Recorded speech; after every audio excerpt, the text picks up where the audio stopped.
Seguinte, pessoal, vocês têm aí um pequeno texto sobre o Auguste Comte, que é um autor que nós vamos trabalhar de maneira um pouco mais profunda agora no nosso próximo trimestre, tá? Alguns alunos que não têm conteúdo já estão indo atrás, tá? É importante ter esse texto porque ele vai ser a base, né? O que o Auguste Comte ele é? Ele é um deflagrador da sociologia, né? Nós começamos o trimestre sem entrar em autores, em teorias propriamente ditas, e agora nós vamos começar a trabalhar Auguste Comte, Emile Durkheim, Weber, Karl Marx e vários outros que são a base da sociologia. O Auguste Comte é o deflagrador e não o criador da sociologia. O deflagrador é aquele que dá o pontapé inicial, mas ele não cria um termo sociologia. Ele cria um conceito filosófico que mais tarde vai ser usado para a sociologia, que é o conceito de positivismo. Na época que o Auguste Comte viveu, que foi no século XIX, foi um período de ascensão da ciência. A gente sabe que a ciência surge no século XVI, mas ela ganha força de fato no século XIX. E ainda hoje a ciência precisa ganhar força. Ela é recente ainda. É por isso que a gente encontra pessoas que dizem que a Terra é plana, que não acreditam na ciência, acham que a Terra é plana, acham que o Covid-19 foi só uma gripezinha, né? Então a ciência é muito recente ainda. Então no século XIX, a ciência começa a ganhar força na área da natureza, na biologia, na física, na química. No século XIX, ela ainda não era aplicada na sociedade. A sociedade era estudada assim, mas a partir de outros pontos de vista. E o Comte é o cara que decide trazer o método científico da ciência, da natureza, para a sociedade. Então o Comte ele divide o conhecimento da sociedade em 3 estágios, gente. O primeiro estágio é o teológico, o segundo estágio é o metafísico e o último estágio é o positivo. Ele entende que o início da civilização humana se pautava muito pelo conhecimento teológico, que nada mais é do que o conhecimento espiritual.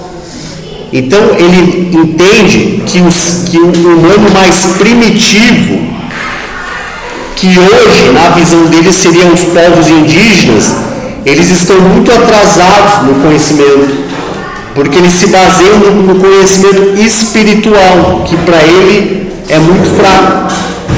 Porém, na medida em que a história foi avançando, o homem trocou o conhecimento teológico ou conhecimento espiritual, é sinônimo, pelo conhecimento metafísico ou filosófico, que já é um pouco mais evoluído. Vocês lembram, nas aulas de filosofia, que nós estudamos a passagem do conhecimento mitológico para o conhecimento filosófico na Grécia Antiga? Então seria mais ou menos nesse sentido. O conhecimento metafísico é quando a sociedade abre mão do conhecimento espiritual e passa a se dedicar ao conhecimento metafísico.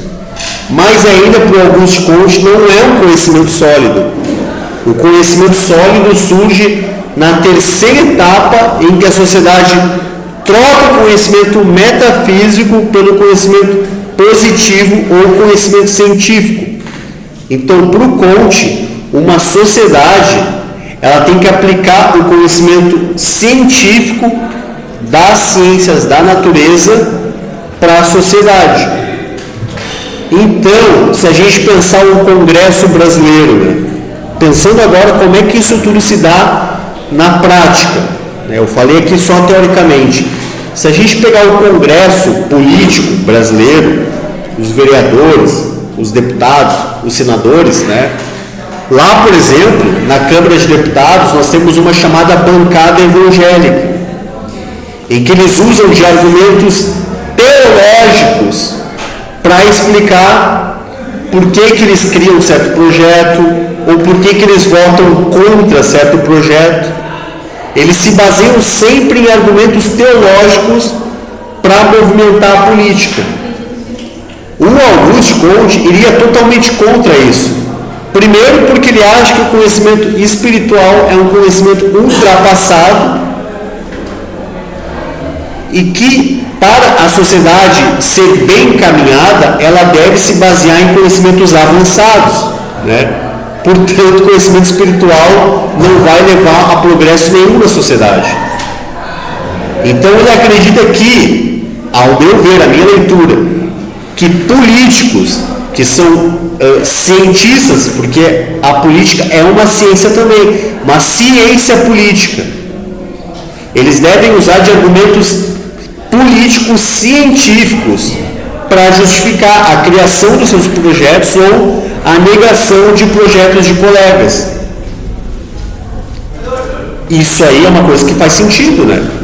Se a gente pensar que uma sociedade ela pode ter interferência da política, as coisas não vão encaminhar muito bem, e a gente percebe isso através de muitas pautas que são defendidas por pessoas religiosas que não fazem sentido. Bom, professor, mas aí tu tá colocando a tua visão, né? Tu tá defendendo aqui para a turma a inferioridade da espiritualidade. Não, muito pelo contrário. Eu tenho uma religião que eu sigo, mas o que eu acredito é que a espiritualidade é uma coisa e a política é outra, né? Da mesma maneira que nós não podemos permitir que a política interfira na minha espiritualidade, né?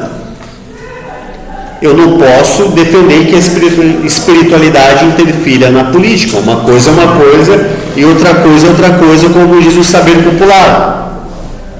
Porém, o Auguste Comte ele cai numa armadilha que é de inferiorizar o conhecimento espiritual, que tem o seu valor também. Vocês entendem isso? A espiritualidade ela é um conhecimento para mim, na minha individualidade, que pode promover muito o meu crescimento enquanto pessoa. Agora, quando eu tento justificar a espiritualidade para criar leis que vão ser aplicadas para todas as pessoas, inclusive gente que não segue a minha religião ou que não quer saber de religião, aí é um problema. É correto quando a gente defende determinada teologia ou espiritualidade no meu âmbito pessoal. Agora, quando eu quero aplicar na sociedade, é um problema. E quando nós temos uma bancada evangélica, a espiritualidade está sendo aplicada na sociedade, porque os deputados, o que eles fazem? Eles promovem leis, regras que vão ser seguidas por todas as pessoas. Um exemplo disso, gente, é a questão do aborto, né? Cientificamente, tem um grupo de pessoas lá na bancada que são a favor da legalização e um outro grupo que é a favor da criminalização. A grande maioria do corpo político que defende a criminalização do aborto, eles usam argumentos religiosos, teológicos, por exemplo, de que há uma vida ali, de que Deus escolheu aquele feto para estar no mundo. E isso não tem como provar cientificamente, entende? É uma questão de fé. A ciência vai dizer que não tem uma vida ali. Não há terminais nervosos. O feto no seu início não tem cérebro, por exemplo. Ele não vai sentir dor. Porque para eu sentir dor no meu corpo eu tenho que ter um sistema nervoso que vai receber essa dor.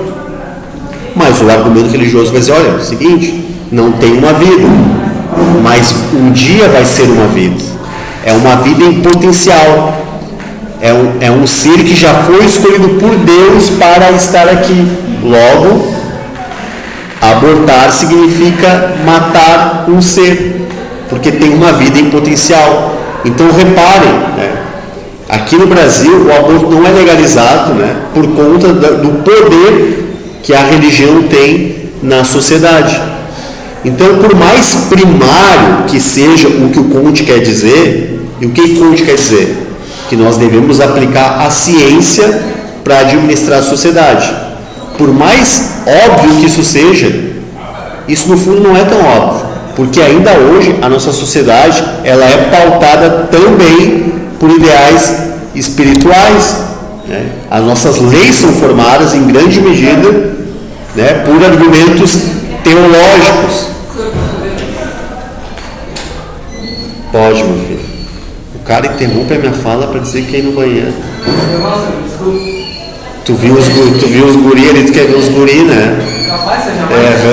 Vou falar pra tua namorada que tu tá...